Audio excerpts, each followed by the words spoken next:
welcome to my channel. So today I am here with a topic that is the continental drift theory. What is continental drift theory? So continental drift theory एक meteorologist ने दिया है. So the name of the meteorologist is Alfred Wegener. So Alfred Wegener ने meteorologist theory को दिया है and उन्होंने कब दिया है इस theory को? In 1912 meteorologist Alfred Wegener ने continental drift theory को दिया था. So date is important. So हमारे लिए जो डेट है वो बहुत इम्पोर्टेंट है. Okay, then another one is that this जो थ्योरी है उसमें क्या दिखाया गया था कि जो changes in appearance of the earth are due to the shifting of the continent. हम लोग की जो कॉन्टिनेंट है बिकॉज ऑफ दैट रीजन हमारे सारे और महादेश है. सो जो महादेश है और जो महादेश के जो इनका जो अपीयरेंस है उनमें जो भी चेंजेस हो रहा है उसके कारण ही हम लोगों का जो कॉन्टिनेंट का शिफ्टिंग हो रहा है इसके कारण कॉन्टिनेंटल ड्रिफ्ट थ्योरी की मेन एविडेंस क्लेम करते हैं. वो कौन करते हैं? अल्फ्रेड वेगनर के द्वारा. Okay, so then what happened about 200 million years ago there was only one supercontinent called Pangaea and which was surrounded by the superocean namely Panthalassa. जो Pangaea and Panthalassa it's important, it's very important. So in 250 million years ago there was only a supercontinent. जो 2050 years पहले only एक supercontinent था and this interestingly this supercontinent का नाम था कि this supercontinent का नाम था Pangaea and उसके ऊपर उसमें और एक था कि सुपर ओशन और जो सुपर ओशन है उसका नाम है Panthalassa.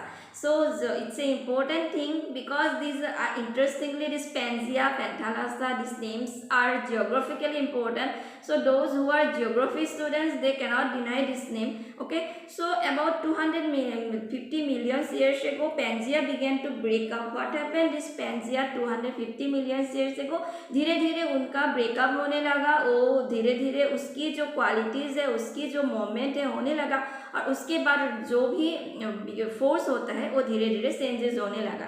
देन क्या हुआ कि एक कॉन्टिनेंट से दूसरी कॉन्टिनेंट अलग होने लगे और फिर one part of the floating northward और एक जो पार्ट है वो नॉर्थवर्ड साइड में मूव होने लगा एंड दूसरी वाला कहाँ पे आ गया कि वो ईस्टवर्ड साइड में मूव होने लगा. फिर उसके बाद जो नॉर्दर्न पार्ट ऑफ अंगारा लैंड उसे हम लोग लॉरेशिया कंसिडर करने लगते हैं और फिर जो साउदर्न साइड है उसे साउदर्न गोंडवाना लैंड कंसिडर करते हैं according to the continental drift theory. Okay, then the intervening spaces between the two giant continental block was filled up with a narrow shallow water body and this is called as Tethys Sea. जो intervening space है जो बीच का space होता है उसमें continental block आने लगा और फिल्ड अप विथ जो ह्यूज वाटर बॉडी है टिथॉइस सी वो उनके बीच में कॉन्टिनेंटल ब्लॉक में आते हैं. फिर Laurasia now we need to know what is Laurasia, what is Gondwana land. So Laurasia हम लोग को भी पता मालूम होना चाहिए कि लॉरेशिया क्या है, गोंडवाना लैंड क्या है.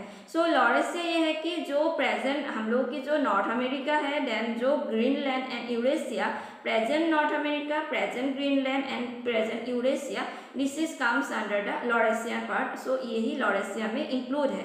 जैसे लाइक प्रेजेंट जो अभी की नॉर्थ अमेरिका है, अभी अगर हम लोग एटलास देखेंगे तो it's very easy for you to understand. So जो लॉरेशिया है उनमें आ जाता है North America then Greenland and Eurasia. Okay, then Greenland contain Africa. Now what comes under Greenland? Greenland contains Africa, then with Arabia attached with the South America, Antarctica, Australia and India वो आ जाता है Greenland के पर्ट्स में. Then Wegener, so South Pole was adjacent to the Durban and Natal. Durban which was North Pole and South Pole equator, then this Southern Pole South Pole comes under the Durban and Natal. So Natal it is in South America. Okay, then Wegener believed one of the force that Alfred Wegener believed that two forces is important. Alfred Wegener ने उन्होंने assume किया कि that is the gravitational force of the moon and gravitational force of the sun. वो दोनों ही force क्या करते हैं कि जो हम लोगों की कॉन्टिनेंटल ड्रिफ्ट थ्योरी में रोल प्ले करते हैं. एंड बिकॉज अर्थ मूवमेंट होता रहता है, सो जो मून की ग्रेविटेशनल फोर्स होता है, सन की जो ग्रेविटेशनल फोर्स होता है, दोनों ही उनमें काम करता है. Okay, then Wagner believed this force is mainly important for the millions years ago. So for millions years ago, this force implied in that continental drift theory. Then in support of this continental drift theory, so many evidence are so many in support, इनकी जो evidence को support करने के लिए बहुत सारे evidence continental drift theory में आने लगे.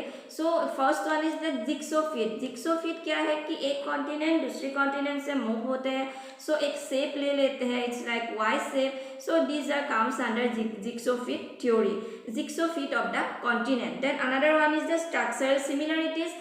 So one structural similarities is there. If we found one continent, if we looks after the one continent, if we observe the another continent, so among these continents similarities are there. दो names उनका नाम अलग होते हैं, लेकिन हम लोग कोई उसके में क्या मिल जाता है कि जो उनकी स्ट्रक्चर क्वालिटीज है, सिमिलरिटीज हम लोगों को मिल जाते हैं. So structural similarities is there. Then what happen, fossil similarities. Among जो स्ट्रक्चरल सिमिलरिटीज के साथ में ही हम लोगों को फॉसिल सिमिलरिटीज मिलते हैं. अगर किसी कॉन्टिनेंट में जैसे डायनासोर्स मिलते हैं, डायनासोर्स के रिमेनिंग जो पार्ट्स है दूसरी कॉन्टिनेंट में मिलते हैं, तो these are comes under the fossil similarities. So like skeletons of animals, skeletons of this because 250 million years process is from a large time difference is there. So क्या होता है कि fossils of animals are found there. So these are one of the fact that is in evidence of the continental drift theory. Then mountain ranges are there, like Himalayan mountains, then Aravalli range. So mountain ranges are also there in support of the evidence of this theory. Then another one is the evidence of glacial striation. Glacial striation is like जो बर्फ की जो हम लोगों के जैसे हिमालय एक दिन में नहीं बना है, उनमें से बहुत सारे मिलियन ईयर्स लगे. So these are comes under a glacial striation. So from the continental drift theory this much. So please subscribe to my channel and thank you so much. Take care. Bye bye.